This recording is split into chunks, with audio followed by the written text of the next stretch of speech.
Public outrage and pushback from Donald Trump allies this weekend after the release of that heavily redacted Mar-a-Lago search warrant affidavit. Predictably, the former president has dusted off the term witch hunt. But we do know that in a preliminary review, the FBI turned up 184 unique documents bearing classification markings, including 67 documents marked as confidential, 92 documents marked as secret, and 25 documents marked as top secret. The Director of National Intelligence, Avril Haines, has now sent a letter to the House Intelligence and House Oversight Committee chairs saying the intelligence community is conducting a damage assessment of what was found. Republican Congressman Warren Davidson joins me now with more. He is a member of the Financial Services Committee and House Freedom Caucus. Congressman, nice to have you back on the show. So I just want to start off and make clear we have an accurate understanding of your view on this. You believe that the DOJ investigation into the classified documents at Trump's Florida beach home is politically motivated. Is that right?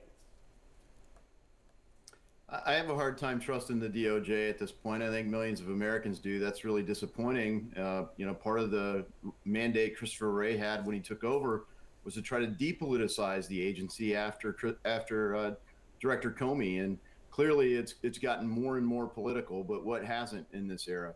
So look, no one's above the law. I think everyone agrees on that.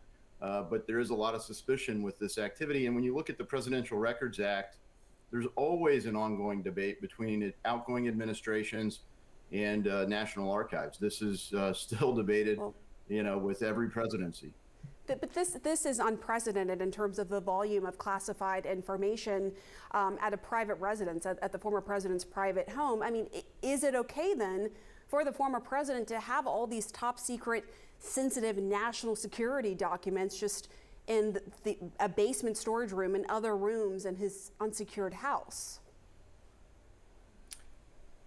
Well, his contention is they're not classified. He declassified records. I don't think he knows everything that was in the box from what I've heard publicly. But it's not unprecedented at all. And frankly, the good thing about the boxes is they're not connected to the internet. There was no outrage when Hillary Clinton had thousands of classified documents on her own server with weak security, with her own email using classified emails. So that's a clear violation of the protocols.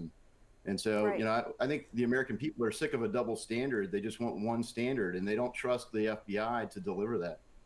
And of course, as you well know, Hillary Clinton and her supporters would say, look, the FBI aggressively investigated me during a presidential election, and Hillary Clinton herself has said she believes she lost the election due to that FBI investigation, reopening the probe a month before the election. But I just want to ask you, just to delve a little bit deeper into what you said, that the president has said that he has declassified everything.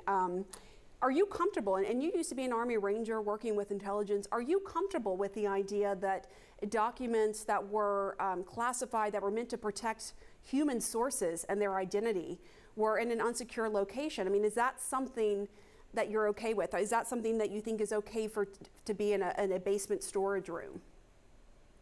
Well, I don't think they were unsecure. I don't think the president's residence is unsecure.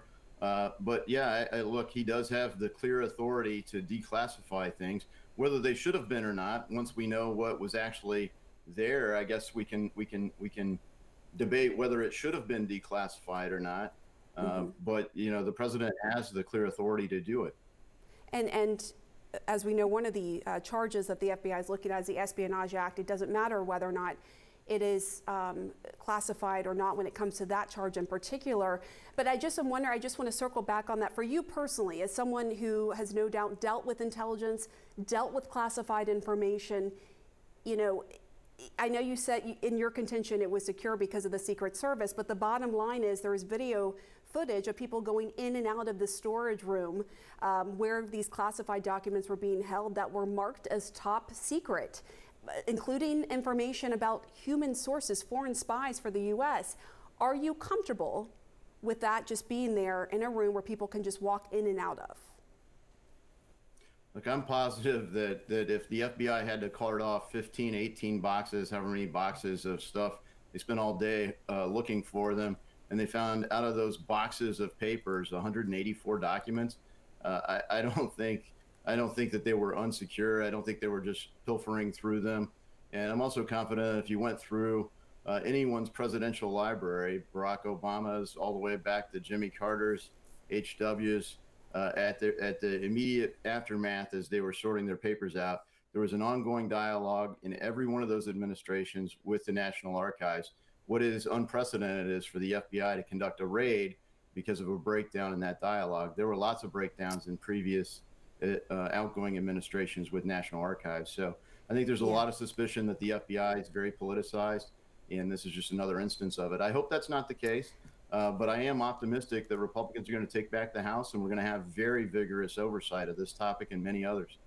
Just to put a button on this, and we do have to, I'm going to talk about the student loan debt forgiveness. I know you're passionate about that, but there may have been back and forth between former presidents and NARA, but certainly this is more than a year and a half of this ongoing, and there were more than 20 boxes, according to DOJ and NARA, that had classified information, including the highest classified information in the boxes. I'm not aware of any other similar situation to that in past examples, and if you do have anything similar, would love for you to bring it forward so we can talk about that. But I do want to move to what I just mentioned, the president's decision to cancel some of the massive college debt in this country. Here's what you tweeted.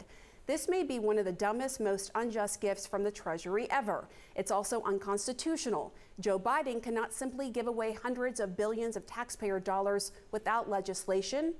So my question to you is, explain to us in your view why this is different than when President Trump used the same principle to forgive PPP loans. Well, PPP loans, the Payroll Protection Plan, the main difference is that was an act passed by Congress that was appropriated by Congress.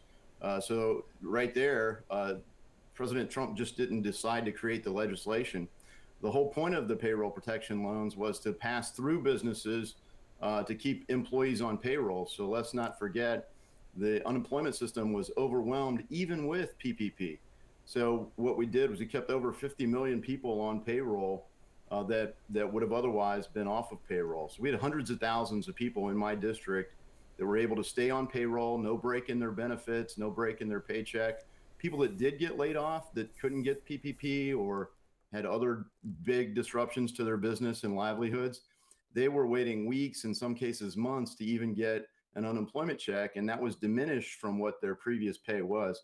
So this was really something that, yes, it was treated as a loan. It passed through the Small Business Administration, and they did more loans in 14 days than they had done in the previous 14 years. But the reason it was structured as a loan is if in the event the business didn't use the money as they were required to, then it would be, they would have to repay it. But if they used it, for payroll and a handful of other purposes, then the loans would be forgiven. That was the whole purpose of the PPP structure.